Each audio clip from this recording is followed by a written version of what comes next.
Hezbollah फिर पुरानी गलती दोहरा रहा है, ये कार्ड्स की ओर से कहा गया है। आतंक फैलाया तो हिजबुल्लाह का नामो निशान मिटा देंगे, ये कार्ड्स कह रहे हैं।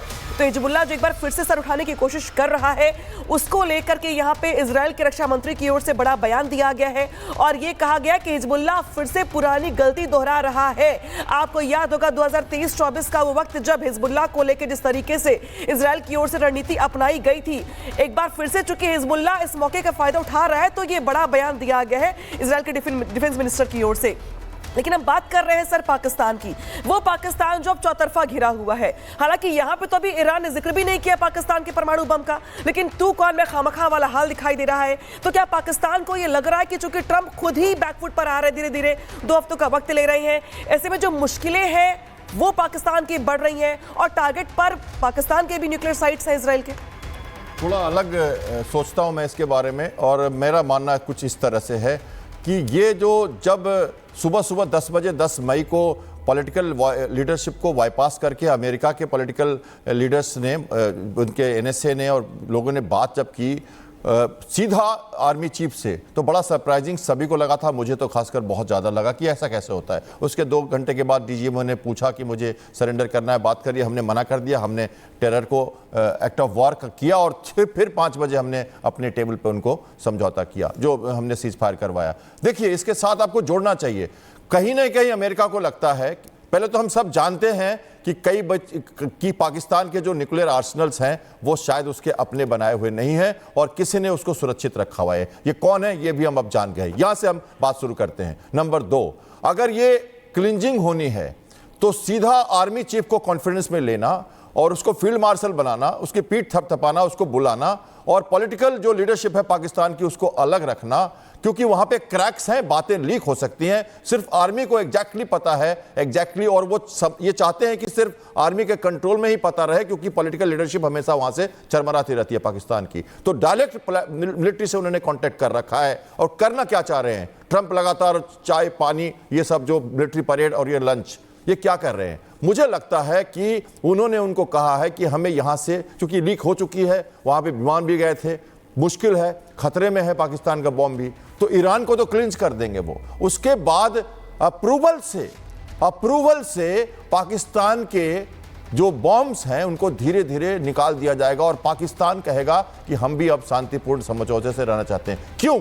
क्योंकि देखिए किस तरह से मुनीर कह रहे हैं, वो कह रहे हैं कि मोदी जी की लीडरशिप के कारण लड़ाई बंद हुई, मुसलमान देश एकजुट हो गया, भारत, मुहर्रम में हम पाकिस्तान में एक साथ लोगों को देखते थे। यही मुल्ला मरीन है ना जो कुछ और बातें करते थे कि हमारे मस्जिद के लोग लड़ेंगे, पहलगांव में हिंदुओं को एक एक करके मारा, वो भारत को उकसा रहे थे। अरब कह रहे हैं कि भारत में सब एकजुट हो गए, प्रधानमंत्री की कार्रवाई से भारत में सब लोग एकजुट हो गए हैं, मतलब वो क्या प्रेज कर रहे हैं, इन्होंने कहा है। तो ऐसी भाषा कैसे चेंज हो रही है? कुछ न कुछ तो अंदर में कुछ नया होने वाला है। ये 10 साल शायद न लगे, उसके पहले ही क्लिंजिंग हो जाए। कुछ नया आकलन है, कुछ नई बातें मैं कहना चाह रहा हूं, लेकिन माहौल ऐसा लग रहा है कि मुसलमान बॉम्ब जो है वो अपने आप धीरे धीरे ये हटाएंगे वहां से, और ये नहीं रखने देंगे उनको। कि डर तो पूरे विश्व को है कि ये जो मुसलमान बुराई का जो धुरी कह रहे हैं नेतन्याहू ईरान को, वो तो पाकिस्तान भी है बुराई की धुरी, तो वो सेम पर्पस और सेम ऑब्जेक्टिव्स और सेम मोटिव तो यहां भी बनता है।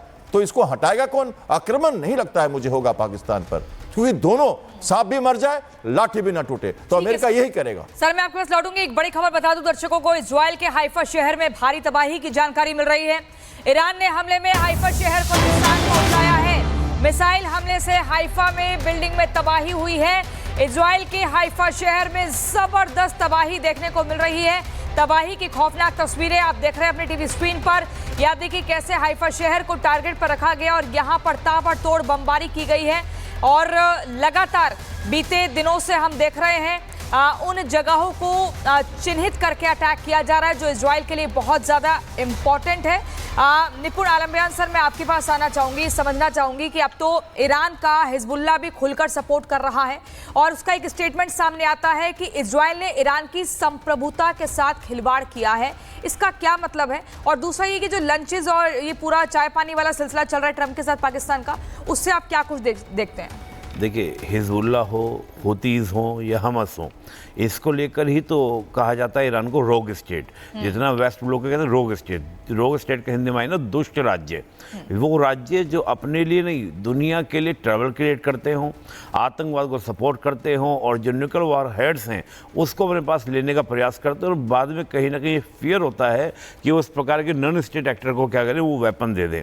तो जो पूरा एक फियर है ईरान को लेकर, वो उसी तरह का फियर है। और ये बात इजराइल ने बहुत ज़्यादा, जो नाटो कंट्रीज़ हैं अमेरिका समेत, ये बात बिठा दी है मन में कि ईरान के पास में काफ़ी बड़ी मात्रा में उसने कर लिया है, अपने न्यूक्लियर जो पूरी फैसिलिटीज उसको डेवलप कर लिया है और कई न्यूक्लियर वॉरहेड उसने बना भी लिए हैं।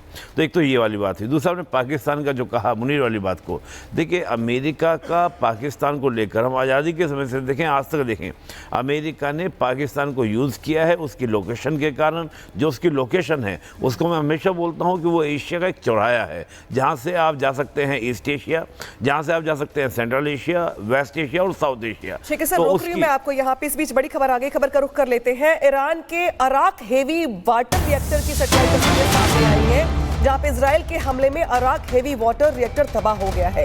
हमले से पहले इजराइल के लोगों को जगह खाली करने की चेतावनी दी गई थी और जिस बात की आशंका थी वही हुआ। इस तरीके से देखिए जो तबाही की तस्वीरें हैं वो दिखा रहे हैं आपको हम, जहां पे हैवी वाटर का ये जो इलाका देख रहे हैं आप, वो यहाँ पर तबाह होता हुआ दिखाई दे रहा है। हालांकि हमले के पहले इस बात की चेतावनी दी गई थी इजराइल की ओर से कि जो स्थानीय लोग वहां पर रहते हैं आसपास के इलाकों में, वो उसको खाली कर दे। तो इजराइल ने इस जगह पे बम बरसाए हैं। अराक हैवी वाटर में रिएक्टर तबाह जो होता दिखाई दे रहा है आपको, ये बता रहा है कि इजराइल की ओर से सटीक हमले यहाँ पे ईरान पर किए जा रहे हैं। सबसे ज्यादा जो अगर बात की जाए जो डेथ के नंबर्स है वो भी ईरान के हैं, जो न्यूक्लियर साइट्स है या फिर जो उसके आसपास के इलाके हैं वो टारगेट पर है।